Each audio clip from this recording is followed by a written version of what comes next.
ရွှေငါလေးအလိုလားတဲ့ရွှေငါလေးအရန်လာတော့နီယိုအသေးဆွဲတော့ဒီနေ့မှာတော့လူလုံးမလေးကိုင်းကြတာမှာဖြစ်ပါရဲ့ရှင်ပလန်ဟုတ်တော့မှားနိုင်မိပြန်ပြီကွယ်ပလန်လာပြန်ပြီဂိမ်းကမစောရသေးဘူးအိုက်ဒေါဆိုပြီးခေါ်လိုက်ရင်တခါလေးစက်သိန်းဒီပိုင်းချသွားပြီတခါလေးပလန်တီးပြီနော်အိုက်ဒေါနေမဲကြီးနိုင်မလားငါပဲချနိုင်မလားဆိုတော့ကြည့်ကြသေးရပါ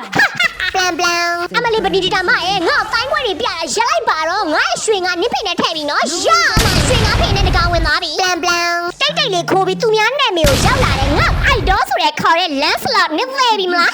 ပလန်အာမင်းစီရတာကောင်းလိုက်တာဆက်စီးခြင်းနဲ့โอเคဒါပဲမင်းချက်စစ်ကိုငါတက်ပြီလေ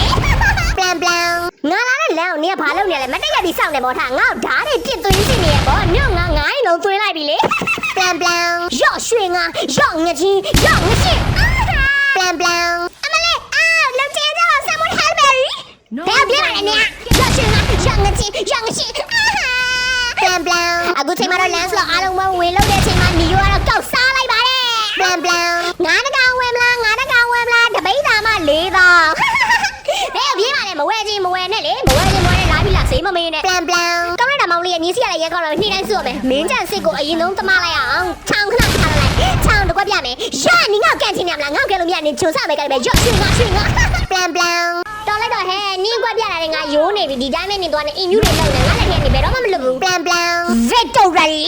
ဟီးရိုအားလုံးအခမဲ့အသုံးပြုခွင့်ရမယ်အပြင်စကင်တရားကိုပါအခမဲ့အသုံးပြုခွင့်ရမှာ2ချိန်လာမှာပဲဖြစ်ပါတယ်ပထမတစ်ချိန်ကတော့3လပိုင်း15ရက်နေ့ကနေပြီးတော့3လပိုင်း18ရက်နေ့ထိတစ်ချိန်3လပိုင်းရက်30ရက်နေ့ကနေပြီးတော့4လပိုင်း1ရက်နေ့ထိတစ်ချိန်ပဲဖြစ်ပါတယ်ပထမတစ်ချိန်မှာဟီးရိုအားလုံးအစမ်းအသုံးပြုခွင့်ရပြီမဲ့လူကက်ဟီးရိုကတော့အသုံးပြုလို့ရမှာမဟုတ်ပါဘူးဒုတိယတစ်ချိန်မှာလည်းခလီယာရဲ့ဟီးရိုကိုအသုံးပြုခွင့်ရမှာမဟုတ်ပါဘူးဟီးရိုအားလုံးကိုအသုံးပြုခွင့်ရတဲ့မူကတော့ classic only ဒါလေဟီးရိုအားလုံးကိုအစမ်းအသုံးပြုခွင့်ရမှာပဲဖြစ်ပါတယ်စကင်တရားအခမဲ့အသုံးပြုခွင့်ဆော့လို့ရမယ့် move တွေကတော့ classic ram brawl တို့မှာသွားပြီးတော့ဆော့ကစားနိုင်ပါတယ်ပေးထားတဲ့စကင်တရားကိုပဲအသုံးပြုခွင့်ရမှာဖြစ်တဲ့ကြောင့်နီယိုပြောတဲ့ဒီ date တွေမှာ classic ram brawl မှာသွားပြီးတော့ဆော့ကစားနိုင်ပါတယ်နော်အဲ့တော့နီယိုပြောတဲ့ရက်တွေမှာသွားပြီးတော့ random classic တွေသွားဆော့ကြနော်